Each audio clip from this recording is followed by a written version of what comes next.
Começa agora o programa Bem Viver, uma prosa sobre saúde, bem-estar, comida e agroecologia. Produção Rádio Brasil de Fato.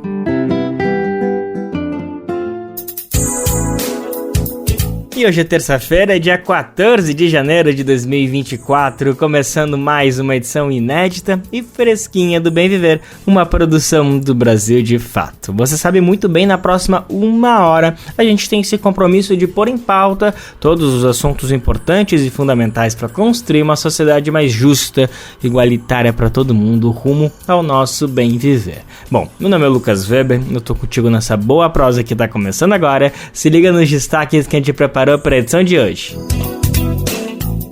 Vamos atualizar as informações sobre o ataque ao algabenário do MST em Tremembé, no interior de São Paulo. Como a educação midiática pode ser a solução para se resguardar os ataques das Big Techs. Mais afetados pelo terrorismo, mulheres buscam espaço na reconstrução do Níger. Mato Grosso aprova a lei que pode gerar desmatamento de mais de 5 milhões de hectares.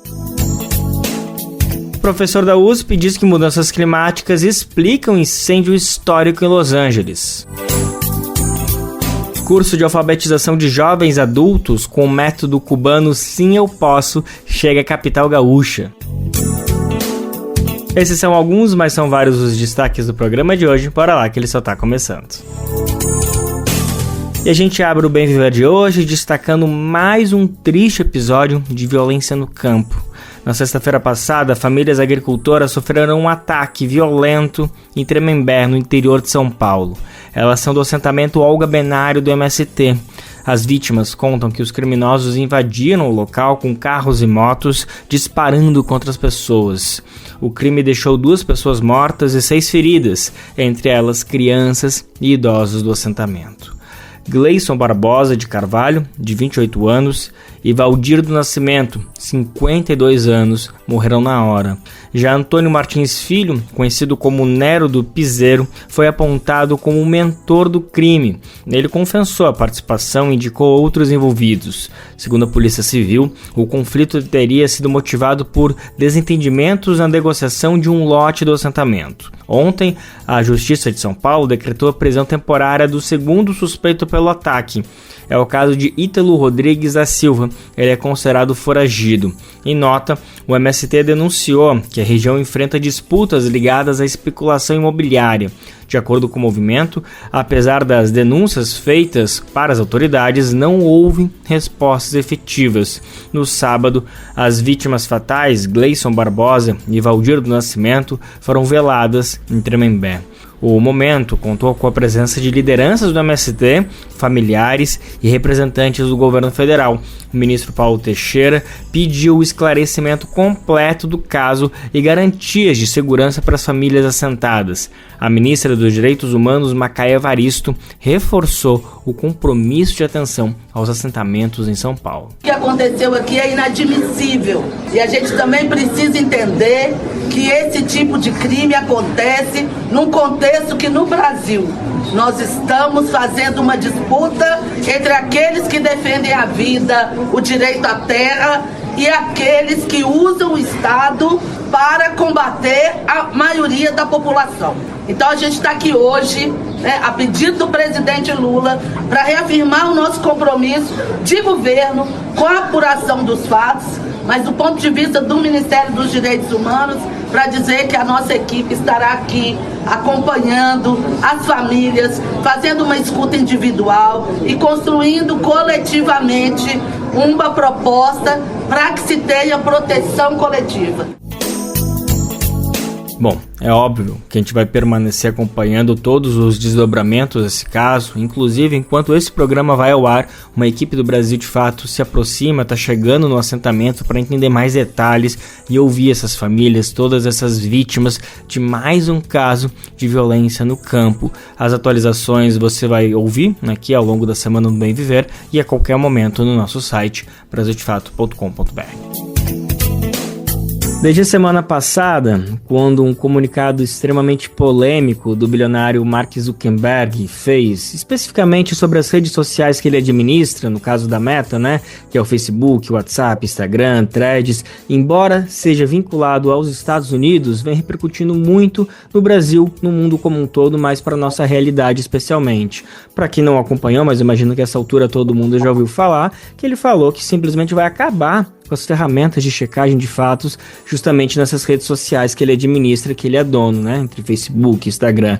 Enfim, é um assunto que já repercutiu muito, basicamente imediatamente, seja pelo Poder Executivo do Brasil, na figura do presidente Lula, que já falou sobre soberania nacional, que essas coisas não vão acontecer simplesmente, e também no meio jurídico, principalmente na figura de Alexandre de Moraes, ministro do STF, o Supremo Tribunal Federal, que também condenou esse anúncio do Mark Zuckerberg, e a gente sabe que vindo do Alexandre de Moraes não é apenas da boca para fora, afinal no ano passado ele protagonizou muitos embates com outra figurinha, outro bilionário, não é dos Estados Unidos, na verdade ele é sul-africano, mas tem a base nos Estados Unidos, o Elon Musk, que é dono do Twitter, e também teve ali uma discussão, o Alexandre de Moraes impôs uma multa para que o Elon Musk adequasse o Twitter às leis brasileiras, e de certa forma foi vitória do Brasil nesse caso, pelo menos a justiça brasileira, que de fato Elon Musk acabou se adequando, pelo menos pagando aquela multa.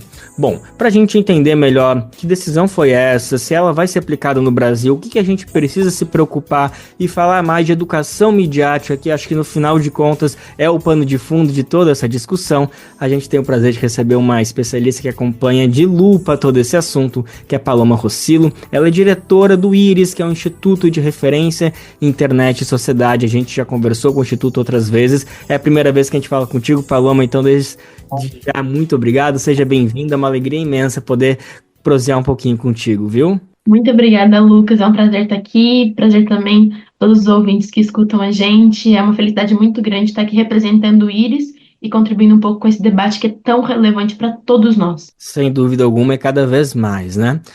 Paloma, para começar, eu acho que ia ser legal, claro, falar de quais podem ser os impactos dessa decisão, mas eu acho que se a gente voltar um passinho, ainda vai ser mais frutífero para todo mundo, que é falar sobre que ferramentas de checagem de fato são essas que as redes sociais têm, como elas funcionam, são robôs, são pessoas, são brasileiros que fazem a checagem de fato das coisas que acontecem no Brasil, ou são estrangeiros. Isso é um assunto que também fala do Twitter, né? Era outro embate que tinha justamente com o Alexandre de Moraes, em relação ao Elon Musk, que eu estava comentando antes. Então acho que ia ser legal a gente tirar esse véu, esse pano sobre que ferramentas são essas e por que a gente precisa olhar com tanta atenção para isso, afinal qual que é o impacto que a gente pode esperar caso aconteça no Brasil, mas eu acho que para entender, é bom entender que ferramentas são essas e como elas funcionam. São robôs ou são pessoas, Paloma? Ótimo, Lucas, trazer com esse pano de fundo, né? Acho que um primeiro ponto é a desinformação, as fake news, é um fenômeno e é um problema tão grande que ele nunca vai ser solucionado de uma forma só. Então vamos pensar, por exemplo, a saúde pública. É um problema gigante que só ter o postinho de saúde não resolve. A gente precisa ter vários elementos para tentar endereçar e melhorar essa questão de alguma forma. A desinformação é a mesma coisa. Então, quando alguma pessoa, alguma empresa, uma organização publica um conteúdo desinformativo, aquele conteúdo já entrou na internet. A partir do momento que aquele conteúdo já entrou na internet, a gente não tem mais o controle exato de qual que vai ser o impacto dele. Uma das formas da gente conter a desinformação, e que é muito importante, é que as empresas utilizem de técnicas que a gente chama de moderação de conteúdo. O que é moderação de conteúdo? É basicamente, tem vários conteúdos circulando na internet, tem conteúdos que são ilegais, tem conteúdos que são legítimos, e as empresas têm suas políticas que estabelecem as regras antes, isso é muito importante, elas estabelecem as regras antes, e esses conteúdos, eles estão categorizados, né? Não, esse conteúdo ele é ilegal, ele é um conteúdo de pornografia infantil, então eu vou remover ele da minha rede. E o conteúdo de desinformação, discurso de ódio, também acontece isso. Então, existe essa aplicação da moderação de conteúdo quando um conteúdo é, assim, claramente uma desinformação, enfim, uma inverdade.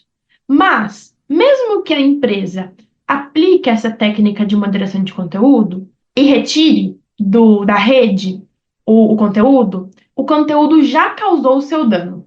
Ele já atingiu pessoas, as pessoas já consideram que aquilo é verdade e já começaram a falar com o vizinho, com os amigos, enfim, aquilo já se espalhou de alguma forma. Então, o que a gente precisa fazer? A gente precisa voltar e tentar conter um pouco o dano de que aquele conteúdo causou. Os checadores, as agências de checagem de fatos, elas têm esse papel. Elas têm o papel de, a partir do momento que uma desinformação, que uma mentira foi identificada, na verdade, elas tanto identificam, né, essa mentira, quanto elas oferecem o contexto para esclarecer, para explicar por que aquilo era mentira. Porque não adianta eu só falar que alguma coisa era mentira, ainda mais quando são assuntos tão emocionais, né? Assuntos políticos, assuntos religiosos. Não adianta eu virar para você e falar assim, Lucas, então, esse seu time aí é mentira o que estão falando sobre ele. Não adianta. Eu preciso trazer fatos, eu preciso trazer argumentos, e as agências de checagem têm um papel fundamental nisso, em mostrar, em trazer mais elementos para que o próprio usuário também, né, para o próprio cidadão decidir e avaliar aquele conteúdo, aquele conteúdo mesmo que está circulando. E hoje em dia, essas agências de checagem, e isso é muito importante nessa discussão, são profissionais, são jornalistas, são profissionais que estudaram anos sobre comunicação, são profissionais que têm bases em direitos humanos. Não é a opinião das pessoas que baseia a checagem de fatos. É o profissionalismo mesmo. E isso é muito importante, especialmente nessa decisão do Mark Zuckerberg da Meta, né, de forma geral. Ou seja, além de tudo, além de pôr em xeque toda a nossa segurança, a segurança da verdade na internet, ele ainda está causando uma demissão em massa, né? Colocando tantos profissionais para fora. Paloma, deixa eu só dar mais uma girada nessa chave, assim, só para deixar um pouquinho mais complexo e deixar um pouquinho numa saia justa, talvez, mas com todo respeito, porque mesmo com toda essa checagem acontecendo, foi muito curioso que logo depois que teve esse anúncio, um ou 2 dias depois, chegou aí para mim, para várias pessoas, um vídeo do Fernando Haddad, ministro da Fazenda, falando sobre taxação de, enfim, várias coisas que eu nem vou repercutir aqui porque era tudo mentira, inclusive uma inteligência artificial da mais baixa qualidade, porque uma pessoa com um pouquinho mais de critério conseguiria perceber que era tudo mentira, a boca dele mexia de uma maneira que não fazia sentido. Enfim, de qualquer forma, o vídeo circulou, repercutiu muito a ponto do próprio Fernando Haddad, do ministro do governo, fazer um vídeo falando que era mentira. Algumas agências de checagem independentes, né, não dentro das redes sociais, também fizeram publicações. Então, por que esse vídeo circulou, mesmo sendo uma inverdade, uma fake news assim tão descarada? É porque essas agências de checagem das redes sociais ainda precisam de mais apoio, precisam de mais investimento, ou realmente a gente precisa desenvolver uma nova fórmula para conseguir conter essa onda de fake news que nos avassala todos os dias? Eu acho que investimento em comunicação e jornalismo de qualidade é sempre bem-vindo, especialmente hoje em dia, né, que a gente tem uma verdadeira crise do jornalismo, porque com as redes sociais e com todo mundo saindo, falando opinião e repercutindo notícias, o jornalismo, e imagino que você sabe muito sobre isso, né, tá passando muito por essa crise, inclusive de investimento. Então sim, acho que se as agências de checagem tivessem mais investimentos, seria um passo para frente, mas isso tem essa lacuna, né? Então essa contínua circulação de desinformação, ela existe porque a internet é muito grande, e como eu mencionei, os checadores, as agências de checagem, eles fazem um trabalho de muita qualidade e um trabalho de muito... É quase um trabalho manual. Não são robôs que ficam automatizando e decidindo sobre todos os conteúdos que circulam na rede. Inclusive, como eu mencionei lá um pouco no início, as empresas, as plataformas, elas fazem a moderação de conteúdo. E na moderação de conteúdo, elas usam robôs, elas usam inteligência artificial, porque é tanto conteúdo que não dá para ficar uma pessoa checando post por post se aquilo é legítimo, se aquilo viola ou não a política da plataforma. Então, de fato, elas usam robôs e dá para fazer isso de uma forma muito massiva. As agências de checagem, não. Elas, de fato, até usam algumas ferramentas de inteligência artificial, mas ainda é tudo muito baseado no ser humano, no profissional, que tem as suas limitações, obviamente. E é por isso que a gente precisa de outros elementos para compor esse mosaico de solução de como enfrentar a desinformação. Um desses elementos, você até já adiantou, eu acho que a gente até vai falar um pouquinho mais sobre ele, é a educação midiática. Como você mencionou, esse vídeo do Haddad que circulou muito, era um vídeo, assim, claramente manipulado. Então, não precisava nem de uma agência de checagem exatamente para identificar aquilo. O usuário, como você falou, se tivesse os instrumentos e as competências para identificar aquilo como uma inteligência artificial, conseguiria ele mesmo fazer uma avaliação de que aquilo ali estava errado, não fazia muito sentido. Então, como eu mencionei, eu acho que é muito importante, eu acho que, na verdade, como ser humano, daí me colocando muito nesse bolo também, a gente tem uma tendência de querer respostas únicas, né? Respostas fáceis para soluções complexas. E a desinformação é um fenômeno muito complexo que a gente ainda está entendendo e realmente precisam de várias frentes de atuação para combater ou, no mínimo, frear um pouco. Pois é, isso que você traz, né, Paloma, a gente quer uma resposta única para um problema complexo, enfim, eu acho que está também bastante o X da questão por aí. Então vamos fazer esse exercício de tirar essa resposta única e começar a traçar todas as que precisam, não todas, mas pelo menos oferecer algumas para quem está nos acompanhando, para a gente saber o que a gente precisa reivindicar. Eu acho que uma é a educação midiática, e eu quero falar um pouquinho mais sobre ela contigo, sobre como que a gente precisa ver ela, nas escolas, se além da disciplina de matemática, português, ciências, também tem que ter educação midiática no ensino, se essa é uma questão, mas acho que para continuar contextualizando sobre o que a gente está falando desse caso do Mark Zuckerberg, eu acho que ia ser legal de falar da legislação brasileira, afinal o que a gente está vendo é um embate precipitado, no sentido de que a decisão não chegou no Brasil, mas já está repercutindo como se fosse, mostrando que justamente aí tanto o governo quanto o poder judiciário estão se manifestando e condenando. Pelo que a gente tem hoje de legislação brasileira, de fato, o que o presidente Lula e o Alexandre de Moraes, o ministro, estão falando, de fato, eles têm, digamos, essa moral, essa jurisdição para falar que não pode simplesmente mudar as regras e continuar atuando. De fato, o Brasil já tem um corpo de lei jurídica capaz de frear essas mudanças da meta, dizendo, olha, se vocês acabarem com a agência de checagens aqui, vocês não vão até lá, o Instagram vai cair, o Facebook vai cair, as pessoas não vão poder acessar. A gente tem esse poder hoje no Brasil? Eu acho que tem um ponto que é muito importante, que é, bom, primeiro, o pronunciamento do Mark Zuckerberg e as alterações da Meta são tão complexas que a gente ainda está tentando entender o que exatamente eles vão fazer, né? Até porque a gente já viu em outros carnavais que às vezes esses bilionários falam coisas e se manifestam só para causar um pouco na mídia, só para desviar um pouco a atenção. Então, primeiro a gente está tentando entender. Mas, das alterações que a gente já tem conhecimento, não é só a questão da exclusão da checagem de fatos. Existe um grande problema de todas as políticas da Meta serem mais permissivas a conteúdos ilegais. Então, a gente não está falando que a Meta está dizendo que não vou mais checagem de checadores de fato, mas eu vou usar outra estratégia no lugar para manter o meu ambiente online saudável, seguro e democrático. Eles não estão fazendo essa substituição. O que eles estão fazendo é alargar as possibilidades de violação de direitos humanos e flexibilizar as políticas deles. Por que eu estou falando isso? Porque o direito brasileiro, né, não só a jurisprudência, né, mas a legislação brasileira, ela estabelece alguns limites de atuação de qualquer empresa.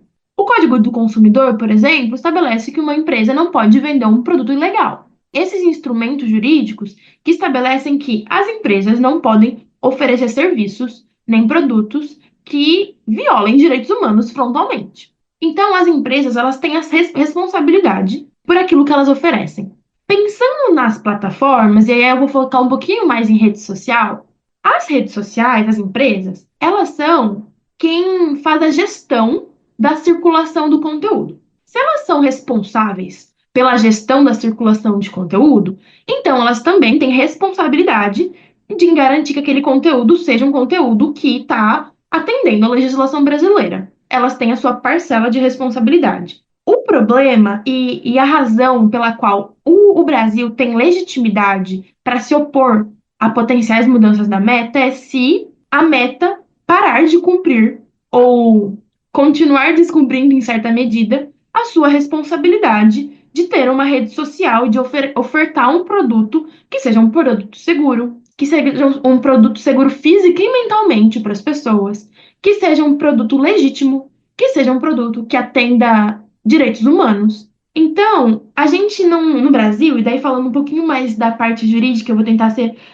mais simplista, assim, para todo mundo entender. No Brasil, a gente não responsabiliza as empresas que são as intermediárias da circulação de conteúdo pelo conteúdo postado. Então, por exemplo, se eu postar um conteúdo que é um discurso de ódio na minha conta do Instagram, e a Meta mantém aquilo, a Meta não vai ser necessariamente responsabilizada. Mas, se eu publicar um conteúdo que é um discurso de ódio, uma outra pessoa me processar por aquilo, e o juiz decidir que aquele conteúdo tem que ser removido, e daí a Meta não atender a decisão judicial, aí sim ela é responsabilizada. Só que todo esse regime de responsabilização, ele está sendo literalmente agora debatido no STF, né, no Supremo Tribunal Federal. E isso é muito relevante, porque, bom, eu assisti mais de 20 horas das sessões dos julgamentos do STF no ano passado. Minha bunda ficou até doendo de tanto tempo que eu fiquei assistindo as sessões. E o argumento das empresas, inclusive da Meta, não, a gente se esforça muito para manter um ambiente seguro. Nós aplicamos todas as políticas necessárias para que a circulação de informação, para que não circule desinformação. Então, a racionalidade das empresas foi chegar no STF e falar: a gente está fazendo tudo o que a gente pode para evitar o conteúdo danoso nas nossas redes. Na medida que o Mark Zuckerberg tira esses esforços, então ele muda políticas, ele tira os checadores, ele diminui mesmo os esforços da Meta para promover esse ambiente online seguro, esse argumento ele cai completamente por terra. Ele muda totalmente o rumo do julgamento. Então, a gente, né, os especialistas, enfim, a sociedade civil, espera que tenha um impacto, inclusive, no julgamento do artigo 19 do STF, e eu acho que é um momento muito triste até, né, da gente ver o tanto que uma pessoa, o tanto que uma empresa tem o poder de influenciar tanto a nossa soberania, né, a forma como que a gente, no Brasil, estabelece as nossas leis. Então, acho que é um momento até de inflexão, sabe, de reflexão sobre o que a gente quer e quais são os limites que o Brasil vai adotar para si mesmo. Realmente eu até me perdi um pouquinho, entrando um pouquinho nessa reflexão que tu está trazendo, porque é isso, estamos sendo julgados, sendo conduzidos pela decisão de que uma empresa que acaba nos obrigando a refletir, a pensar sobre as nossas leis. Estava falando do artigo 19 do STF, que estabelece o Marco Civil da Internet, né? Já são 10 anos que ele foi estabelecido, em 2014, e já justamente está necessitando dessa atualização por conta desses agentes internacionais. Então, é isso, é aquela expressão de trocar o pneu do carro com ele andando, poucas vezes foi tão bem utilizada como o que a gente está acontecendo. A gente está precisando reagir às coisas que estão acontecendo nesse momento. Paulo, eu quero falar agora, enfim, da educação midiática, né, que eu acho que é o ponto final e mais importante da nossa conversa, mas eu acho que só uma coisinha que a gente não falou e ia ser importante a gente comentar, como essa decisão, ou essa provável decisão do Mark Zuckerberg, tem uma questão financeira por trás também, que não tem como a gente não olhar para essa questão, que é óbvio que a partir do momento que ele permite que as fake news circulem mais livremente, a gente sabe que a rede social dele vai bombar mais, porque infelizmente esse pior lado do ser humano acaba gerando muita visualização. Então a gente não pode ser muito inocente e cair naquele discurso que ele quer acabar com a censura. Ele, no final das contas, quer ganhar mais dinheiro com isso. Essa decisão aí necessariamente vai gerar mais bilhões de dólares para o bilionário. Bom, mas Paloma, voltando para o nosso papo e para encaminhar para o final, eu quero falar sobre educação midiática.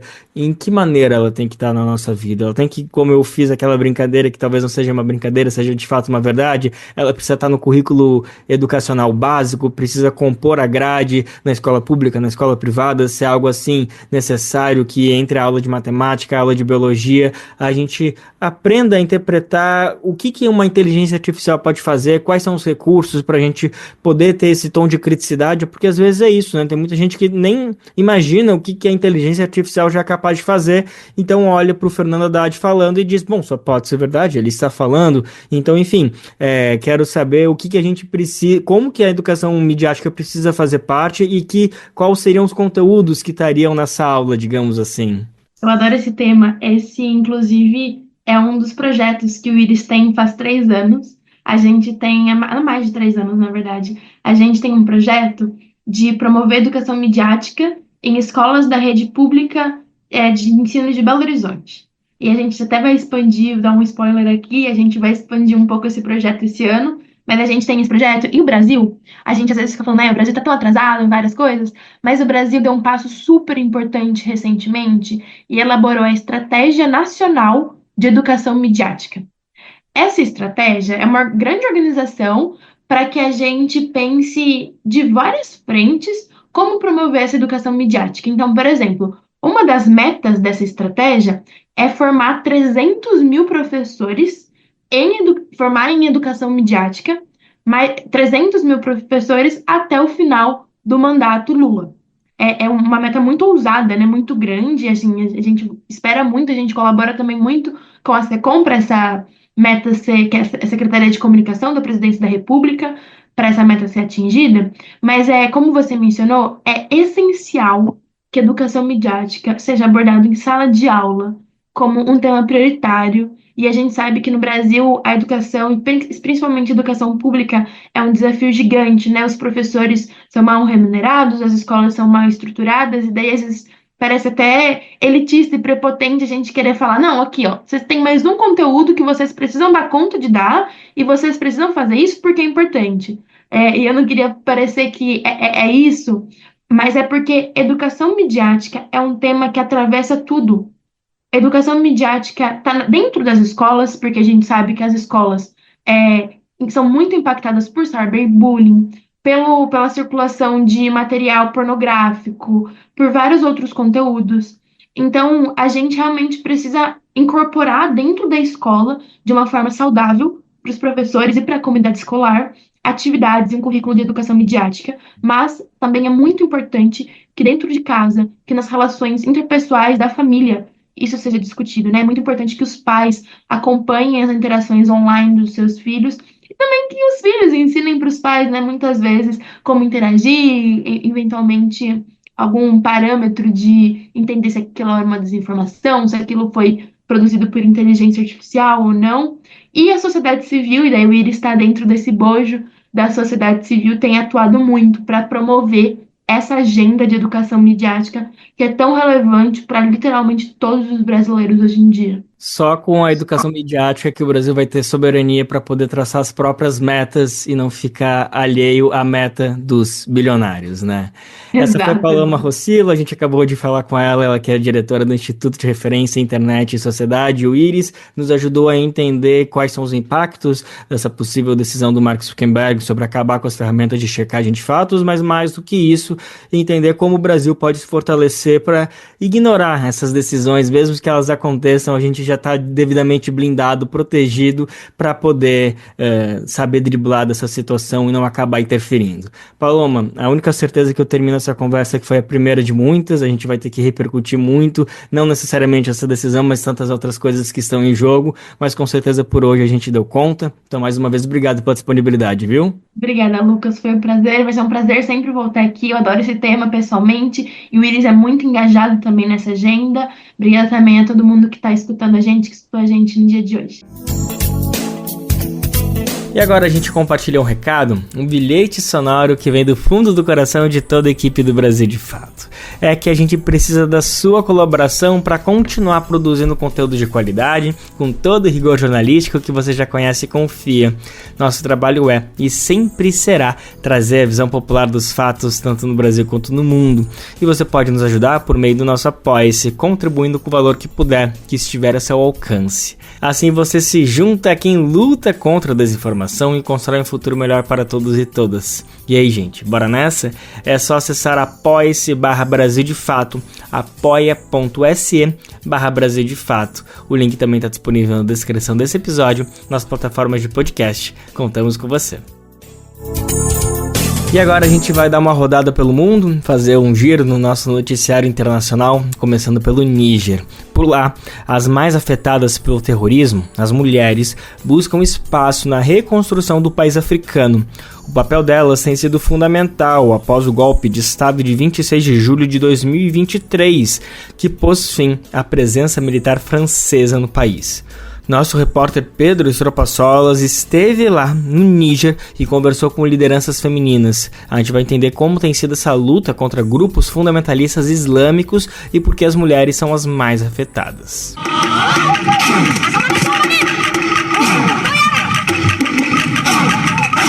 As mulheres sempre estiveram na vanguarda das lutas populares no Níger. O exemplo de Sarawonia Mangu é emblemático e foi retratado em filme.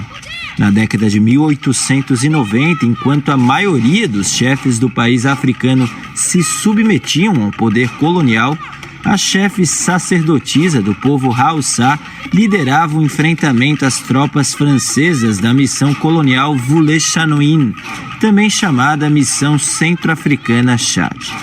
Mais de um século mais tarde, a história se repetiu. Durante os protestos em apoio ao levante militar que derrubou o ex-presidente Mohamed Bazoum em 26 de julho de 2023, as mulheres também tomaram as ruas de Niamey e tiveram papel de destaque na expulsão dos 1.500 soldados franceses do país. É o que explica Rassia Issa, da ONG Millennium África, que atua pelos direitos das mulheres nigerinas. Nos processos de participação patriótica e do Níger, as mulheres estiveram envolvidas do princípio ao fim, se mobilizaram para fazer reuniões, se mobilizaram para cuidar dos vários pontos que foram bloqueados. Não foram apenas os jovens e os homens que puderam contribuir, as mulheres estavam lá. As mulheres estiveram presentes no processo desde o 26 de julho. O ativismo político acontece em um contexto difícil para as mulheres do Níger. A atuação violenta de grupos fundamentalistas islâmicos na tríplice fronteira entre Níger, Burkina Faso e Mali impôs um deslocamento maciço de famílias rurais, deixando milhares de mulheres e crianças desabrigadas. Rassia comenta. As mulheres nas zonas rurais estão todas preocupadas porque são elas que vivem com o terrorismo. Elas vivem o terrorismo, elas vivem a injustiça social.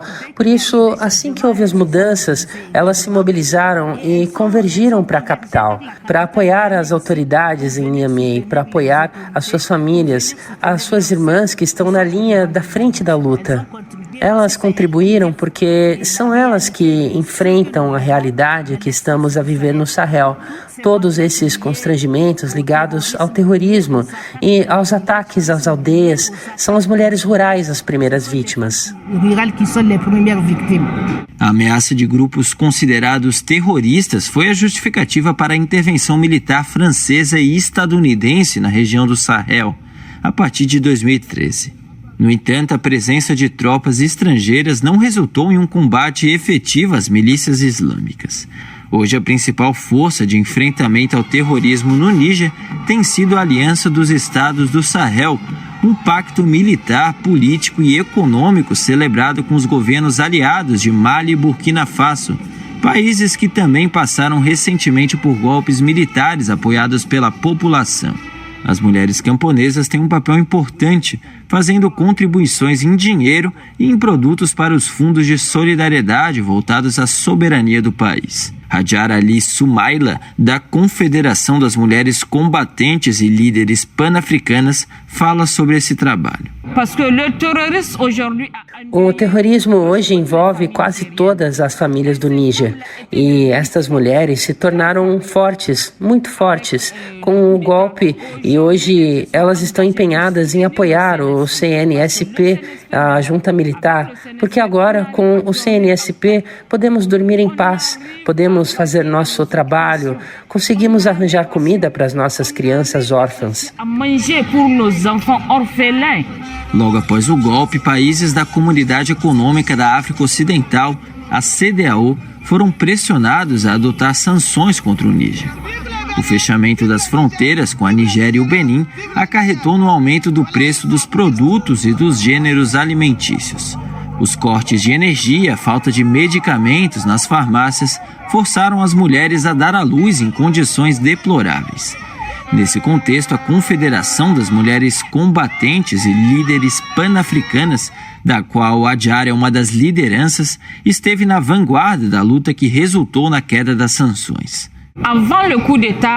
Antes do golpe de Estado, era uma luta pela resiliência, porque queríamos a emancipação das mulheres nigerinas. Foi uma luta pela resiliência, porque queríamos dar poder às mulheres nigerinas.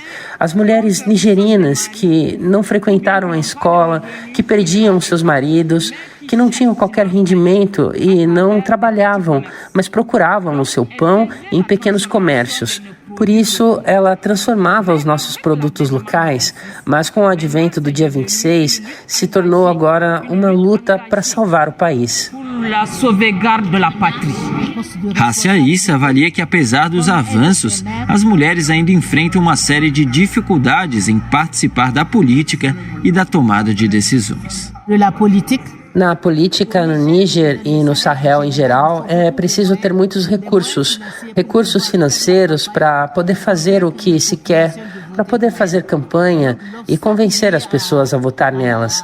Assim, o obstáculo dos recursos financeiros e das normas sociais limitam a participação das mulheres, porque nem todos os maridos concordam que as mulheres participem em debates políticos noturnos com os partidos políticos, e a liderança das mulheres também é limitada, porque ao nível da tomada de decisões desses partidos políticos, são homens que dominam.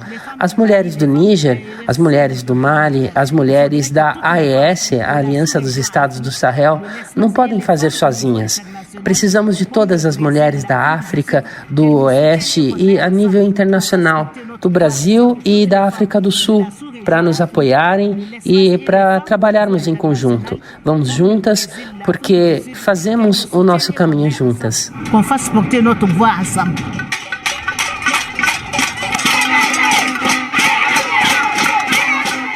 De São Paulo, da Rádio Brasil de Fato, Pedro Estropaçolas.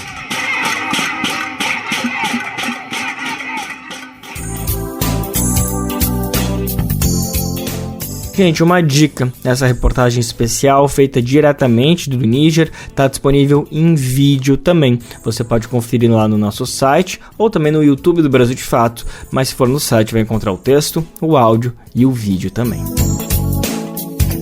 E agora a gente vai falar sobre o meio ambiente e mais uma vez, infelizmente, com mais um episódio preocupante. Você deve se lembrar que o Brasil se comprometeu a zerar o desmatamento até 2030, né? Parecia distante, mas é logo ali. Para isso, a gente imagina medidas e leis que possam gradualmente reduzir essa ação destruidora em todo o território nacional. Mas, no estado do Mato Grosso do Sul, uma lei que vai justamente na contramão dessa necessidade foi aprovada. Um novo projeto de lei coloca em risco 5,5 milhões de hectares de floresta, isso no Mato Grosso. A área ameaçada é equivalente ao tamanho de alguns países como a Croácia. Tudo isso, como você já deve imaginar, em nome do setor que paga comerciais caros no comercial no horário nobre da TV. Gente, sim, tá falando do agro. agro. Só que esse preço alto segue ameaçando também o nosso meio ambiente e o clima global como um todo.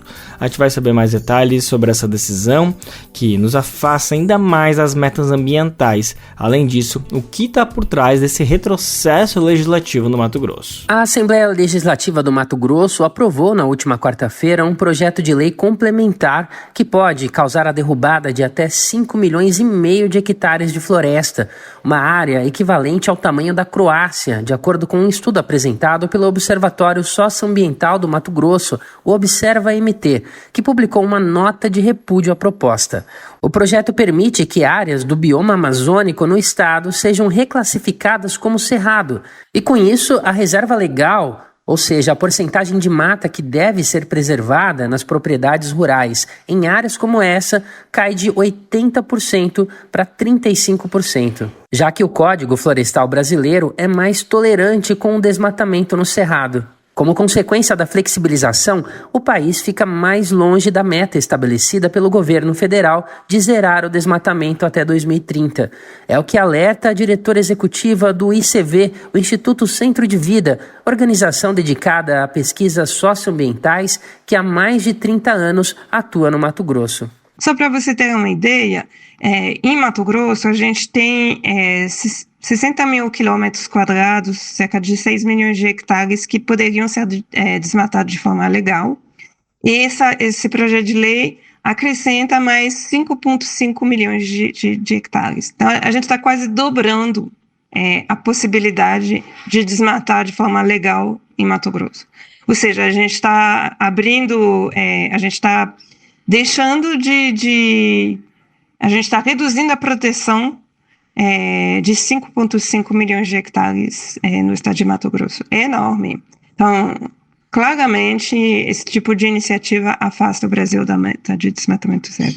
Atualmente, cerca de 38% do território do Mato Grosso é ocupado por atividades agropecuárias, com destaque para pastagens, que ocupam mais de 21 milhões de hectares, e plantações de soja, ultrapassando os 10 milhões de hectares. A maior parte do desmatamento se concentra no Cerrado Mato-Grossense. As áreas com cobertura florestal representam 54% do território, com concentração na Amazônia, ao norte do estado.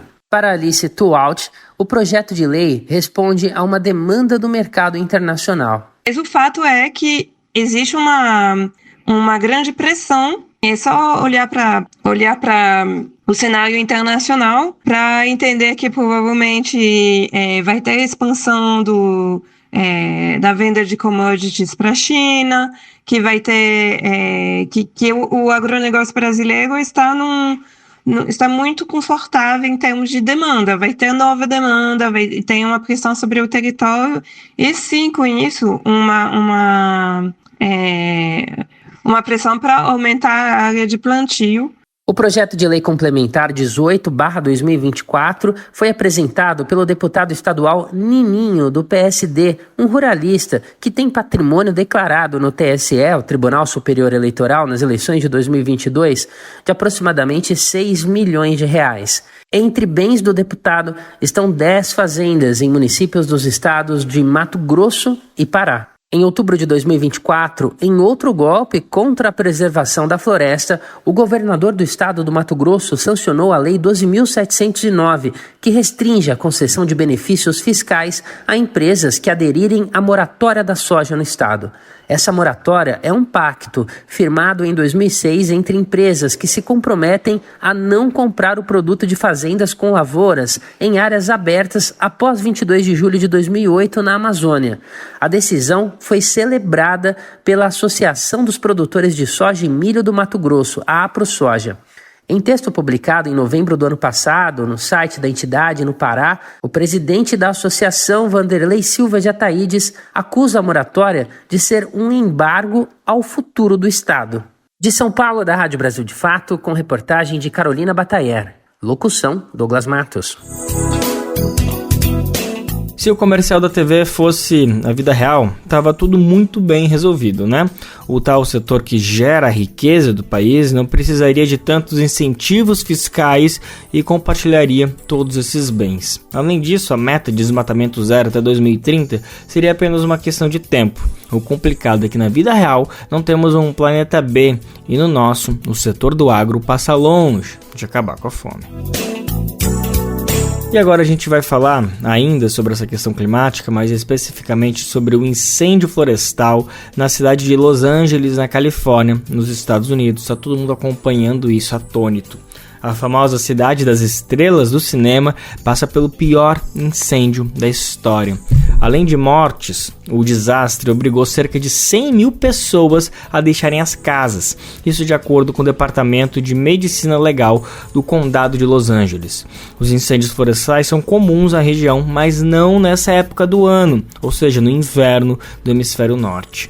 Ainda não se sabe como o incêndio começou, mas é uma combinação de fatores que estão sendo levados em conta.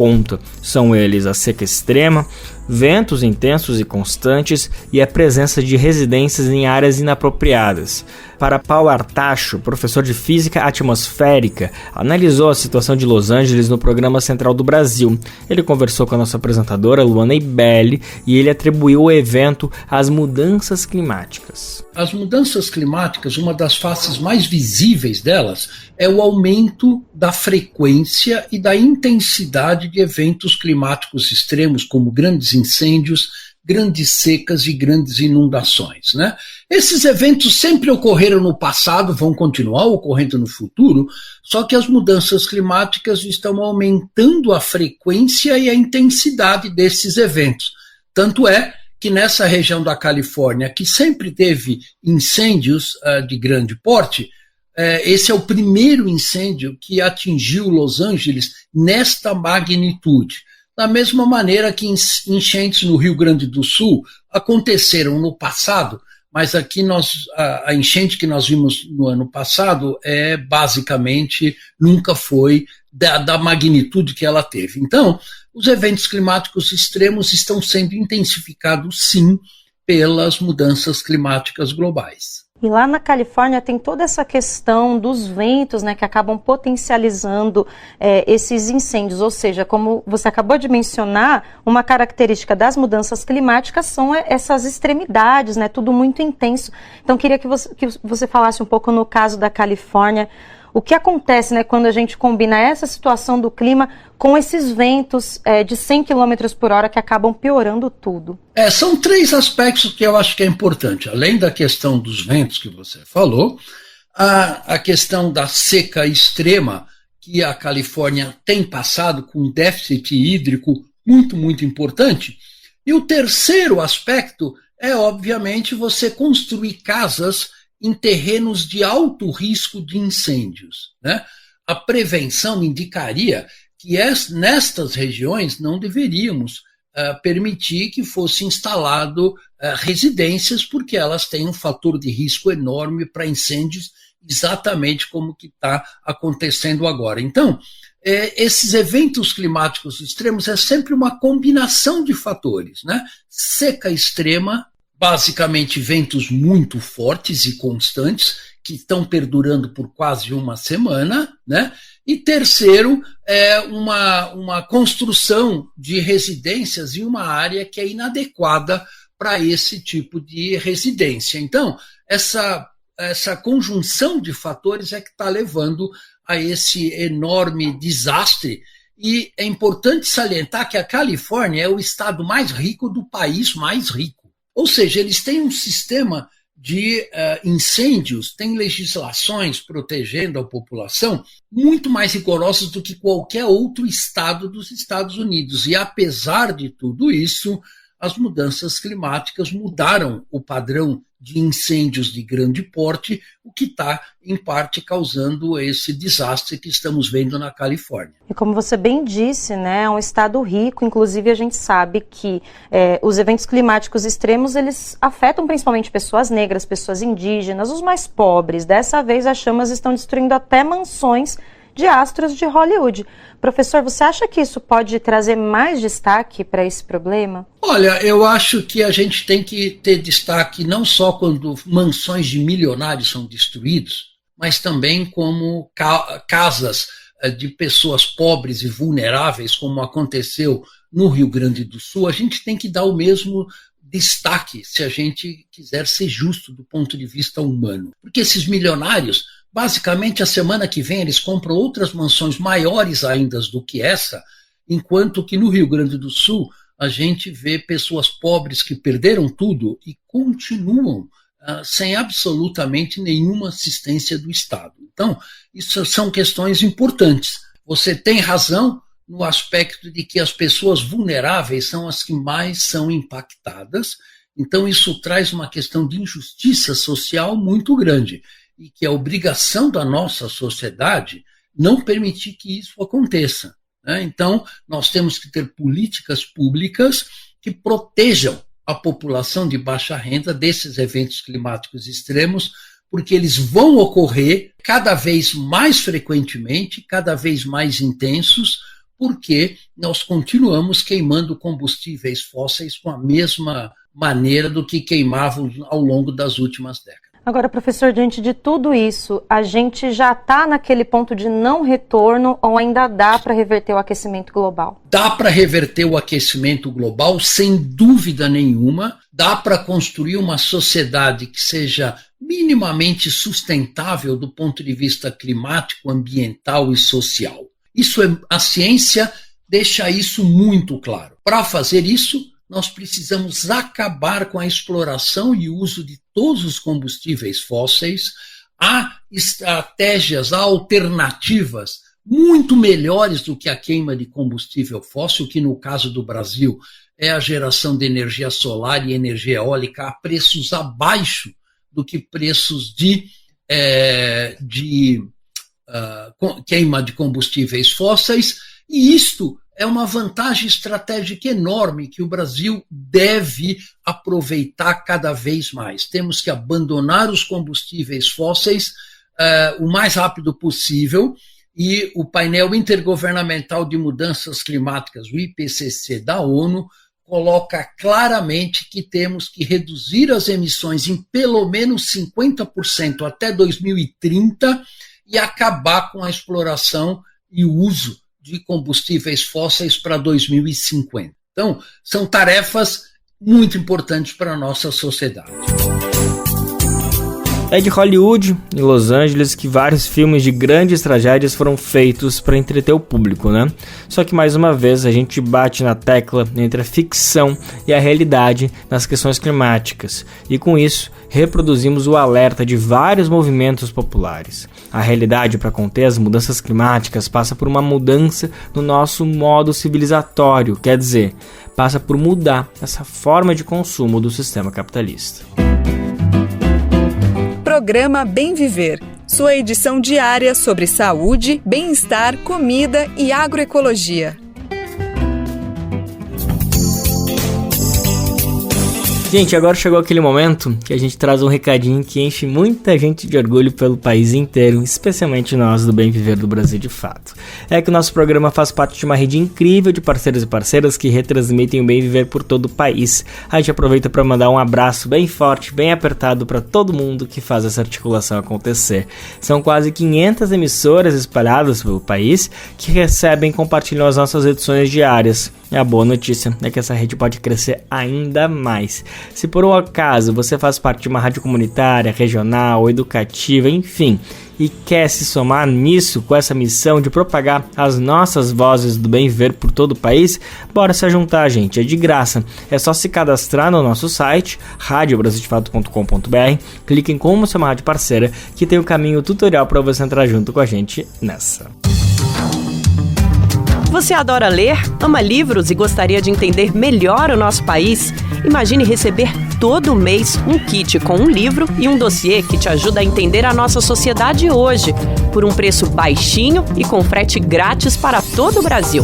Este é o Clube do Livro da Expressão Popular. Para saber mais, acesse o site expressãopopular.com.br e escolha seu plano. Assine agora! Expressão Popular. 20 anos na Batalha das Ideias.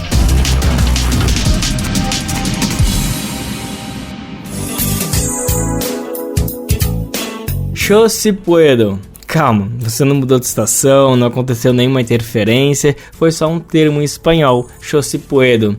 É uma expressão original de uma das iniciativas mais bem-sucedidas para combater o analfabetismo no mundo. E trazendo para o português, seria uma tradução literal muito bem utilizada como sim, eu posso. Ele, aliás, usa recursos do audiovisual em uma abordagem prática e contextualizada. Esse método já alfabetizou milhões de pessoas em mais de 30 países desde a implementação. Aqui no Brasil, o Sim Eu Posso foi adotado, adivinha pelo quem? Pelo MST, o Movimento dos Trabalhadores Rurais Sem Terra. A iniciativa tem se expandido e agora chegou a Porto Alegre, no Rio Grande do Sul. A gente vai saber mais um pouquinho sobre esse assunto na reportagem de Fabiana Rinhols, no Brasil de Fato, Rio Grande do Sul. Moradora da Vila Pedreira há 40 anos, no bairro Cristal, Natália dos Reis Souza faz parte da primeira turma de alunos do curso de alfabetização de jovens adultos com o método cubano Sim Eu Posso, em Porto Alegre. A reportagem do Brasil de Fato, no Rio Grande do Sul, foi conhecer de perto o projeto e conversou com a vendedora autônoma, que se emociona ao falar do que considera uma vitória em sua vida. Tenho 57 anos e sempre tive essa vontade de aprender a ler e escrever, né? E agora surgiu essa oportunidade. Às vezes as pessoas perguntam, mas por que não estudou no colégio? Mas como a gente tem família, então o horário do colégio nunca fechava comigo, né? E agora surgiu essa oportunidade, né? Fico muito feliz por essa oportunidade. Os professores se notificaram de nos ensinar, né? O método foi criado pela pedagoga cubana Leonela Inês Relis Dias e já tem alfabetizado quase 11 milhões de pessoas em mais de 30 países.